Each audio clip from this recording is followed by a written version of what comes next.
Do you want to take your Excel skills to the next level using ChatGPT, which you can call from now your new AI-powered Excel assistant? In this game-changing video, I'll reveal how you can use ChatGPT to 10x your Excel skills and transform the way you work with Excel. Let's get started. Here I am in Excel, and we are going to start out with a very simple example, and then we'll get a little bit more complex as we go along. Here we have all the different marks of the Kevin Cookie Company, and I have all of the associated revenue, and I want to calculate the total revenue, but I'm not quite sure what function to use. In Excel, there is a button right up here that I can click on to insert function, and here it says to type in a brief description of what I want to do. I want to add up all the value in cell B2 through B10. Let's click on go, and here I don't get anything back. Let's jump over to ChatGPT to see if that does any better. I can type in my question, write an Excel formula to add up values in cells B2 through B10. Then let's click on go, and here it tells me to use the sum function. Let me copy this and bring this back into Excel. Here back in Excel, I will paste in the function, and just like that,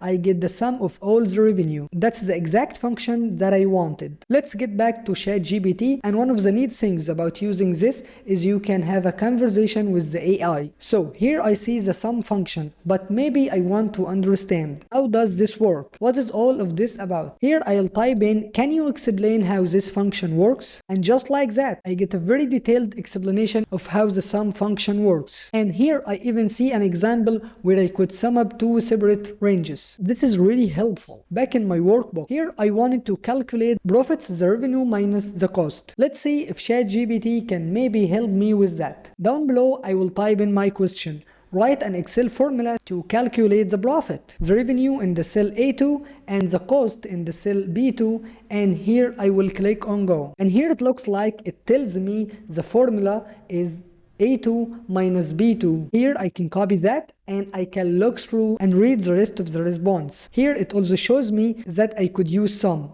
Back in Excel, here I'll paste in the formula and it checks that out. I now have the profit for the Kevin Cookie Company. So far, we have just looked at some very simple examples, but you might be wondering, how can AI handle some more complex scenarios? For that, let's jump into the next worksheet. On this next sheet, I want to know the price of sugar cookies. Over here, I have a table with all of the cookies types and the associated price. So here, if I look for sugar cookies, here I find it, and the price is 3. To look this up, we will typically use lookup functions. You can use VLOOKUP, you can use XLOOKUP, or even a combination of functions called index match. Let's see if ChatGPT can figure out this one out. Back on ChatGPT, and I will type in my question, write in Excel formula to find sugar cookie in a table and return the price. And right here, I get response back that tells me how the VLOOKUP function works. I can use this vertical lookup function to get the price back for sugar cookie. Here it gives me all the information about how it works, and here it even provides me the specific function that I need to enter into my Excel sheet. Here I'll copy this and let's bring this back to Excel. Back in the Excel, I'll type in the function, and here it told me bn. N being the number of rows in my table. So here I have 4, so I will replace the n with a 4, and here it probably selects the entire table. Here I'll hit enter, and this returns me the price of 3. This worked exactly how I wanted to. Back on ChatGPT, and let me ask if there are any other functions that will do this same thing. And right here, it tells me that I can also use a combination of functions, index together with match, and here it even shows me using my exact example how that would work. This is really helpful.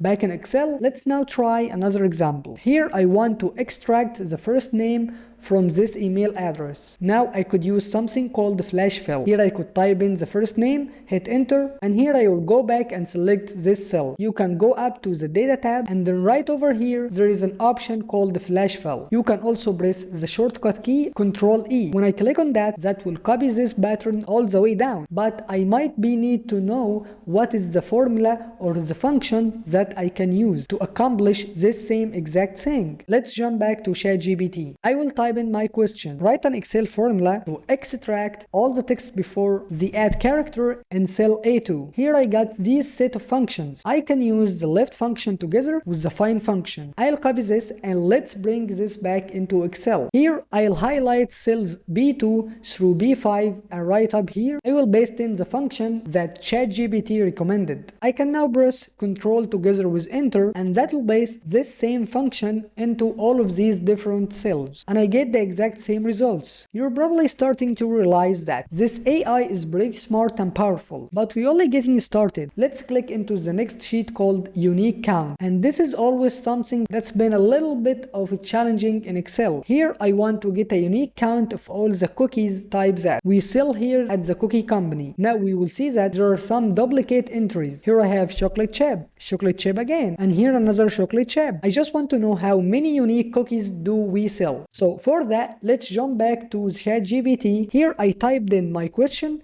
write an Excel formula to count the number of unique values in a list. Here I get an explanation along with a sample function of how I can make this work. I'll copy this and let's go back to Excel. Here I'll paste in the functions and I have to make some minor tweaks. It's looking at this entire range, but I don't want to include the header. So here I'll make a minor tweak. I'll change this from a 1 to a 2 and I will make the same change here. It tells me that there are 7 unique values. So we have chocolate chip, oatmeal raisin, this is a duplicate. Then here, these are unique values and here is another duplicate. We do in fact have 7 different unique values. So that's worked exactly how I expected it to. So as you see, ChatGPT can help with entering in different functions. But what about the really complicated stuff like writing a macro from scratch? For that, let's click on the sheet titled macro. Here on the macro sheet, I want to write a simple invoicing app. Here I have a customer email addresses and I also have how much they owe the Kevin Cookie Company. And I want to send all of them an email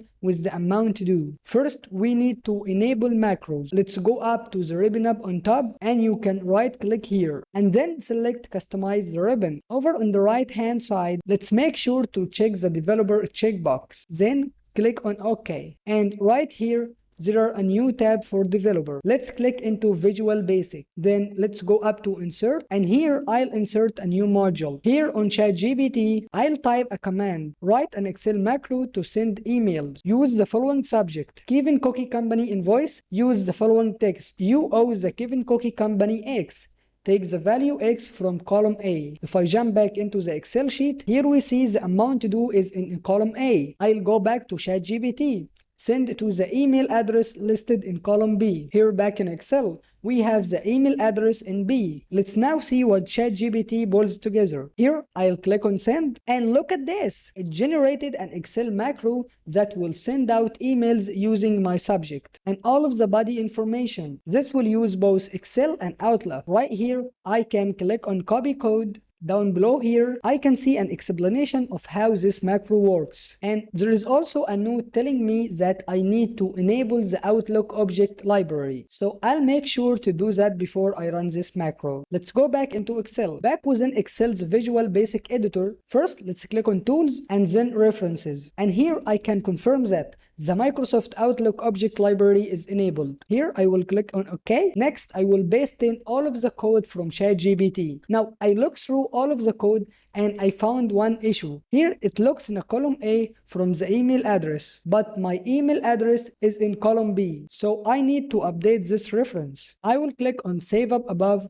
and then let's click on the X to close this out. Back now in Excel on the Developer tab. Over the left hand side, let's click on Macros. And here we see the new macro, Send Emails, and I'm all ready to run it. Here I'll click on Run and it's now successfully sent out the emails. Let's go to Outlook to confirm. Here's the email message with my custom subject and also the custom body. That is so phenomenal. I don't know about you, but Excel doesn't really seem that intimidating anymore. So at the end, to watch more videos like this one, please subscribe to my channel and I'll see you in the next video.